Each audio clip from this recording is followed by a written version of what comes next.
ఏ రాజమౌళినో త్రివిక్రమో వర్మనో అని చెప్తారు. వాళ్ళ సీడీలు కొనుక్కొని ఇంట్లో పెట్టుకుంటారు.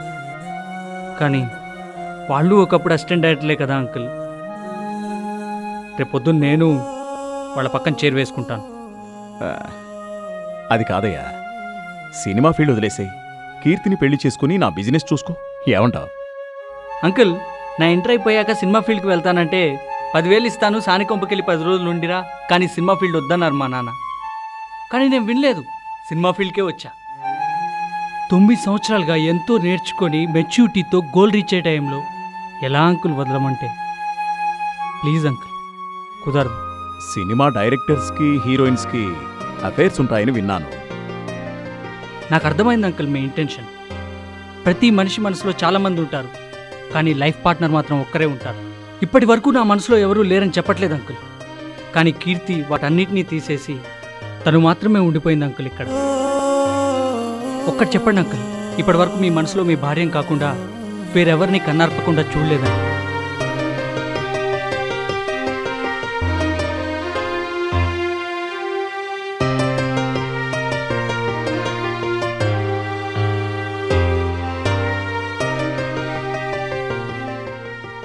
మాటలు బాగా చెప్తున్నావయ్యా. నీ మాటలు వింటుంటే నేనే కన్విన్స్ అవుతున్నాను. అలాగే నా కూతుర్ని కూడా ట్రాప్ చేసి ఉంటావు. ఇవన్నీ చేతల్లో చూపెడతావన్న గ్యారంటీ ఏంటి? ఎందుకంటే ఈ 9 సంవత్సరాలుగా నువ్వు సాధించిందేం లేదు కదా. సాధించలేదని ఎవరు చెప్పారు అంకుల్?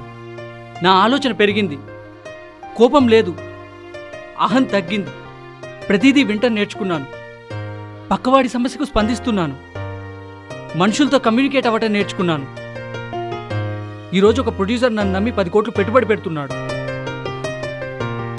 ఇప్పుడు 100 కోట్లు సంపాదించిన ఒక పెద్ద మనిషి నాతో మాట్లాడిన పావు గంటకే నా కూతురిని వీడికి ఇద్దాం అనిపించేంత నేర్చుకున్నాను. కానీ సినిమా ఫీల్డ్లో ఫెయిల్యూర్ 97%, నీకు తెలుసా? అందుకే నా కూతుర్ని నీకు ఇవ్వాలంటే భయంగా ఉంది. నెగిటివ్ వద్దు సార్, 3% సక్సెస్ ఉంది, అందులో నా సినిమా ఉంటుంది. ఒక మాట చెప్పనా అంకుల్, మీతో పాటు బిజినెస్ చేసే మీ ఫ్రెండ్స్ ఎంతో కష్టపడి సంపాదించే మనీని వాళ్ళ కొడుకులు రాత్రంతా పబ్స్లో అమ్మాయిలతో ఎంజాయ్ చేస్తూ తిరుగుతూ ఉంటారు. అందరూ అని కాదు, చాలా మటుకు. ఒకవేళ మీకు కొడుకున్నా అదే చేసేవాడేమో. కానీ నేను 9 సంవత్సరాలుగా ఫిలిం డైరెక్టర్ అవ్వాలి అన్న లక్ష్యంతో పోరాటం చేస్తున్నాను.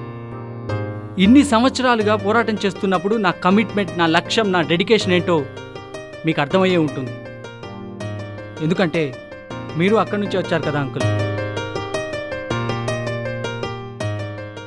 అంకుల్, ఈ 25 సంవత్సరాల్లో మీ కూతురు ఆనందం కోసం ఎన్నో చేసుంటారు.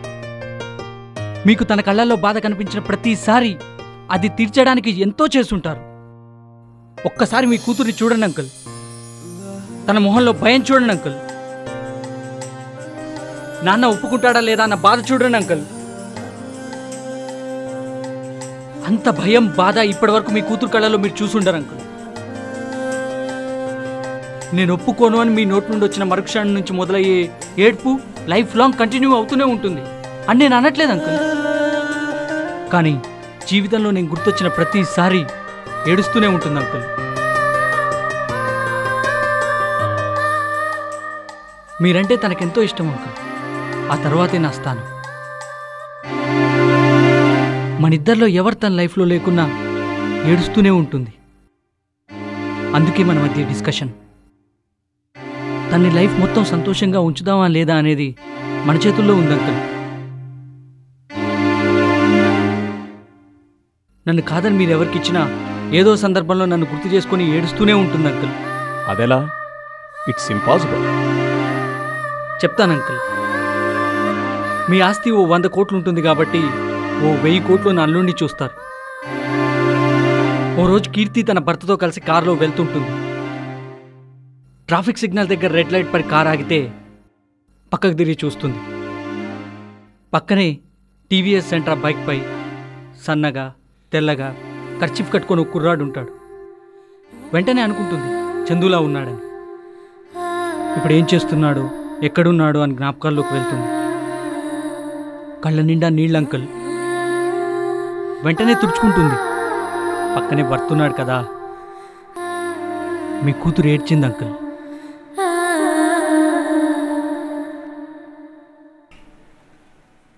నిజం అంకుల్. ఓ రోజు తన భర్త పిల్లలతో ట్యాంక్ బండ్కి వెళ్తే అక్కడ బెంచి కనబడుతుంది. వెంటనే అక్కడ కూర్చొని ఎప్పుడు నేను కూర్చునే ప్లేస్ని చేత్తో తడుముకుంటూ, చందు నా పక్కన లేడే, ఇప్పుడు ఎక్కడున్నాడో ఏం చేస్తున్నాడో అని జ్ఞాపకాల్లోకి వెళ్తుంది. కళ్ళ నిండా నీళ్లు. మీ కూతురు ఏడ్చింది అంకుల్. సిల్లి అనుకోపోతే ఏం మాయ చేసావే ఫిలింకి సంబంధించి ఏం కనిపించినా నేనే గుర్తొస్తాను అంకుల్. ఎందుకంటే ఆ ఫిలిం నా లైఫ్లోనే ఉంటుంది. 30 సార్లు తీసుకెళ్ళింది అంకుల్ ఆ ఫిలింకి.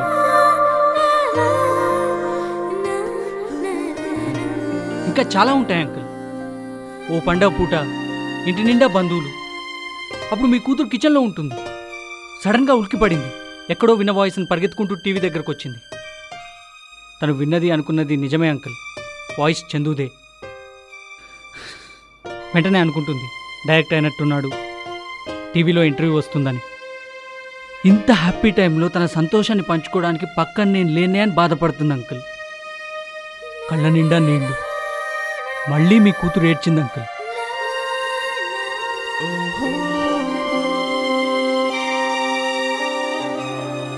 ఎంతగా అంటే మణిరత్నం అన్న పేరు క్రికెట్ లైవ్ వచ్చిన ప్రతిసారి, టమాటా పప్పు కూర తిన్న ప్రతిసారి, ఇంకా ఎన్నో విన్న ప్రతిసారి నేనే గుర్తొస్తాను.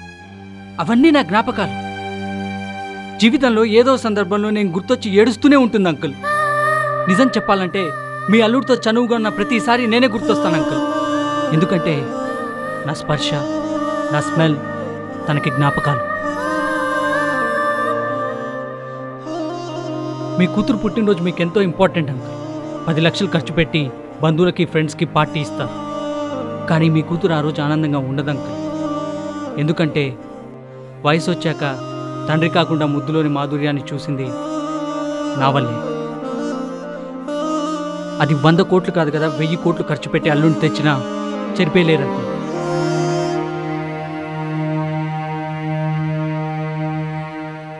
చెప్పాల్సింది చెప్పాను అంకుల్. తర్వాత మీ ఇష్టం. ఆఫీస్కి టైం అవుతుంది, బయలుదేరుతాం. డాడీ,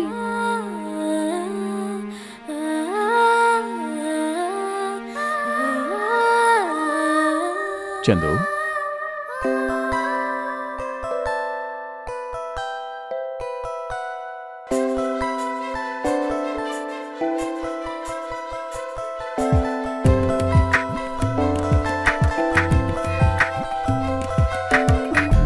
చెలియ ఊహల్లో నేను, చిలిపి కవ్వింత నేనే, చిగురు చెక్కిళ్లలో విరిసాను. నడిచె నెల వంక తానే, మరులమని పూసమేనై, బలపు పుప్పుడులు జల్లి మురిసిందే. మాయలో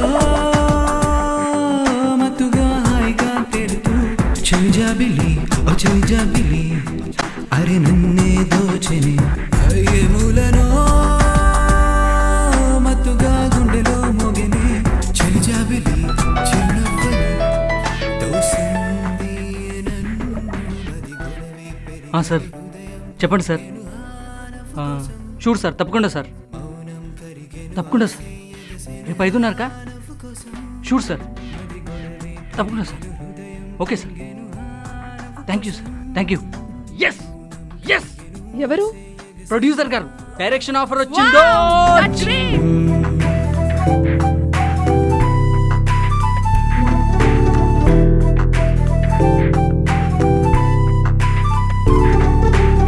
చెలియ ఊహల్లో నేను, చిలిపి కవ్వింత నేనే, చిగురు చెక్కిళ్లలో విరిసాను.